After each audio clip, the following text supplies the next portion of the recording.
বন্ধুরা, আজকে একটা নতুন ভিডিও নিয়ে এসেছি আপনাদের কাছে। আপনারা দেখে বলুন আর ভাবুন, অ্যাকচুয়ালি এটা কি বাংলাদেশ? না বন্ধুরা, এটা কি নেপাল? না, এটা হলো আমাদের ভারতবর্ষ, এটা ইন্ডিয়া।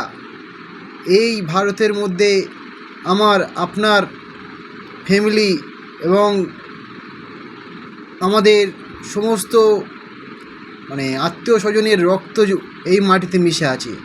এবং আপনারা দেখছেন এখানে বিজেপি এসে একের পর এক যে সমস্ত আইন, যে সমস্ত কথা, যে সমস্ত মানুষকে উত্তপ্ত করার মতো কথা আজকে শুনলে আপনারা অবাক হবেন। তো বন্ধুরা, এখানে আপনারা কী চাচ্ছেন? আপনারা বুঝতে পারছেন না পরিস্থিতি কী? ও অ্যাকচুয়ালি বিজেপি কী চাচ্ছে? বিজেপি চাচ্ছে এই দেশে ইংরেজরা যেমন ছিল, যেমন শাসন করেছিল, ঠিক আমরা ইংরেজদের মতো শাসন করব। এবং যে থাকতে পারবে থাকবে, যে পারবে না বাংলাদেশ কিংবা পাকিস্তানে চলে যাক, আমাদের কোনো আপত্তি নেই। অ্যাকচুয়ালি দিলীপ ঘোষ, নরেন্দ্র মোদী এবং অমিত শাহ এবং শুভেন্দু অধিকারী, এই সমস্ত ব্যক্তিদের কথা অ্যাকচুয়ালি আপনারা এতদিন শুনছেন, বুঝছেন এবং আপনাদের ঘুম ভাঙছে না। আপনারা দেখুন ইনি হলো নরেন্দ্র মোদী। আজ হোঁচট খেয়ে পড়ে গেছে। কারণটা বুঝতে পারছেন? এখানে কেন খেলে হোঁচটটা? আপনারা দেখুন, এখানে যন্ত্রমন্ত্র সমস্ত আক্রমণ করছে সমস্ত দেশবাসী। কেন করছে আপনারা সরাসরি দেখুন। এটা কঠিন অগ্নি পরীক্ষা। বাংলাদেশ নেপালের মতো হবে কিনা জানি না। বারুদের স্তূপের উপরে আমরা দাঁড়িয়ে আছি। পুরো দেশে কিন্তু অভ্যুত্থান হয়ে যাবে। ভারতবর্ষ একটা বড় দেশ, এত জায়গায় কিন্তু কন্ট্রোল করতে পারবে না এবং মানুষের মধ্যে প্রচুর ক্ষোভ জ্বালা আছে। This is the right time. देश की जनता जागो, नहीं तो तुम भी एक दिन ऐसी लट खाओगे इस सड़क पे, आंसू गैस के गोले खाओगे इनसे। যন্তর মন্তর শুধু না, গোটা দিল্লিকে একেবারে একটা ওয়ার জোনে পরিণত করে দেওয়া হয়েছে। মেট্রোর মধ্যে শাটার নামিয়ে সাধারণ নিরস্ত্র ছেলে মেয়েদের ওপর লাঠিচার্জ করছে পুলিশ। কাশ্মীরি গেট ক্রস না করলে নেটওয়ার্ক পাওয়ার কোনো জায়গা নেই। বিভিন্ন অঞ্চলগুলোকে নেটওয়ার্ক বন্ধ করে রেখেছে ভারতবর্ষের রাজধানী শহরে। अभी एक बच्ची को पैर पे मार के फाड़ दिया है, कौन इसको संभालेगा? इतना कौन करता है भाई? मोदी जी, आप तो बोलते हो कि हमारे दिल में है जनता, यही जनता है दिल में, इंटरनेट ऑफ कर दे। এই সরকারটা সম্মুখ সমরে নামবে। দেশের ছাত্রছাত্রীরা বনাম দেশের সরকার। এখন জট জুড়ে স্লোগান মোদি হটাও। আমরা সাক্ষী থাকলাম এক জনবিক্ষোভের, যা গত 50-60 বছরে ভারতের মানুষ দেখেনি। আন্দোলনকারীদের তো এখন ডিমান্ড প্রধানমন্ত্রীকে পদত্যাগ করতে হবে, কারণ সীমা ছাড়িয়ে গেছে। এরপর যদি বল প্রয়োগ করে কি হবে বলা যায় না। আমি খুব চিন্তিত। লাঠি মারি मुझ में दादा ना, हम तो शहीद हैं, तुम क्या सोचते हो हम मर जाएंगे? যে মুহূর্তে ছাত্র প্রতিবাদীরা ব্যারিকেড ভেঙে সংসদের 100 মিটারের মধ্যে পৌঁছে গেছেন, সেই মুহূর্তে সংসদের পেছনের দরজা দিয়ে প্রধানমন্ত্রী বেরিয়ে গেলেন। এখন আর কেউ হিন্দু, মুসলিম, শিখ, খ্রিস্টান নেই, না কেউ শিখ, না কেউ জাট, না কেউ তামিল। সবাই এক হয়ে গেছে। ভারতীয় এই পরিচয়, বিপ্লবের সম্ভাবনা আমরা দেখছি। তার জন্যই কিন্তু ভারতবর্ষ নড়ছে এবং এই প্রধানমন্ত্রী নড়ে গেছে। হ্যাঁ, বহু জায়গায় লাঠি চলেছে, রক্তাক্ত হয়েছে প্রতিবাদীরা, কিন্তু প্রতিটা লাঠির ঘা, প্রতিটা টিয়ার গ্যাসের জ্বালায় চোখ থেকে ঝরে পড়া জল।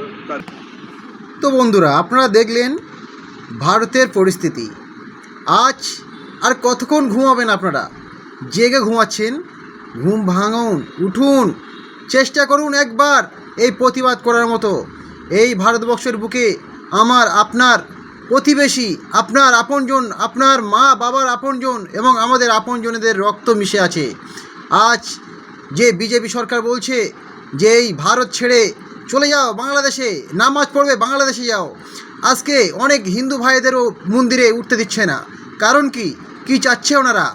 এটা কোনো বাবার রাজ্য নয়, এটা কোনো বাবার সম্পত্তি নয়, এটা ভারতবর্ষের সমস্ত ব্যক্তিদের, তাদের নিজেদের রক্ত গড়া সম্পত্তি। আজ এখানে নেতাজি সুভাষচন্দ্র কী বলেছিল? রবীন্দ্রসঙ্গীত কে বলেছিল? আর রবীন্দ্রসঙ্গীতকে তৈরি করেছিল। আজকে রবীন্দ্রনাথ ঠাকুরকে আজকে দেখুন আর ভাবুন, এই কথা ভুলে যাবেন না বন্ধুরা।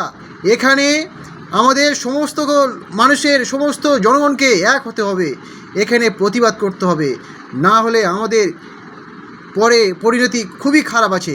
আপনারা দেখুন এবং ভাবুন আগামী দিন আমাদের কি আসতে চলেছে, আপনাদের বাচ্চাদের কি পরিস্থিতি হতে চলেছে আপনারা দেখুন বন্ধুরা। এখানে শেষ নয়, এরপরে আমি আপনাদেরকে আরও অনেক কিছু শোনাবো। এখানে বিজেপি কি যা বলছে আপনারা শুনলে অবাক হয়ে যাবেন। আপনারা শুনতে থাকুন, আমি আপনাদেরকে দেখাচ্ছি।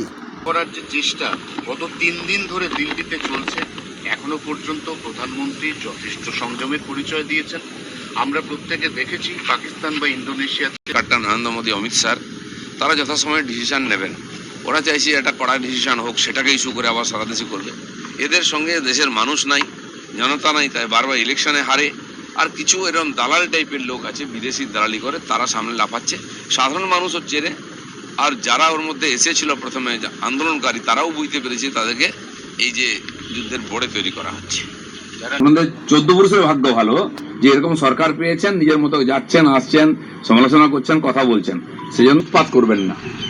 ডিজে মামলা এগুলো তো আমরা দেখেছি, এখন তারা এইসব কথা বললে কি হবে? হ্যাঁ, আপনাদের 14 পুরুষের ভাগ্য ভালো যে এরকম সরকার পেয়েছেন, নিজের মতো যাচ্ছেন, আসছেন, সমালোচনা করছেন, কথা বলছেন, সেজন্য গণতান্ত্রিক অধিকারটা যখন ভোগ করছেন, গণতান্ত্রিক পরিবেশটা রাখুন, বিনা কারণে উৎপাত করবেন না। ডিজে দিনই এই তারা যে ড্রামাটা করছেন সিপিএম আর কংগ্রেস, এটা বন্ধ করুন। হ্যাঁ, এটা ঘটনা হয়ে গেছে, সংখ্যালঘু সমাজের উপর হাত পড়েছে, তাই অনেকের গা গরম হয়ে গেছে। দিনের পর দিন হিন্দু মহিলারা রেপ হয়েছে, মার্ডার হয়েছে, আমাদের কর্মীরা মার্ডার হয়েছে, বাড়ি ভেঙে দেওয়া হয়েছে, কাউকে যেতে দেখিনি।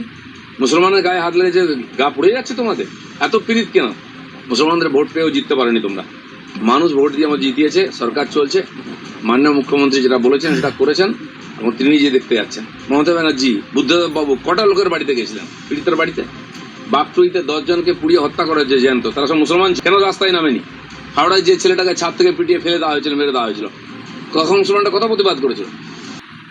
তো এখানে যখনই যে কথাগুলো বলছেন দিলীপ ঘোষ, অ্যাকচুয়ালি কথাগুলো কোনো ভিত্তি আছে? ভিত্তিহীন কথাবার্তা বলে এইভাবে মানুষকে, জনগণকে আটকানো যায় না। তো বন্ধুরা, আপনারা শুনলেন দিলীপ ঘোষের কথা। এখানে এই ভিডিওটা দেখার পরে আপনারা লাইক এবং সাবস্ক্রাইব করে দেবেন, যাতে আমি আরও ভিডিও নিয়ে আপনাদের পাশে আসতে পারি।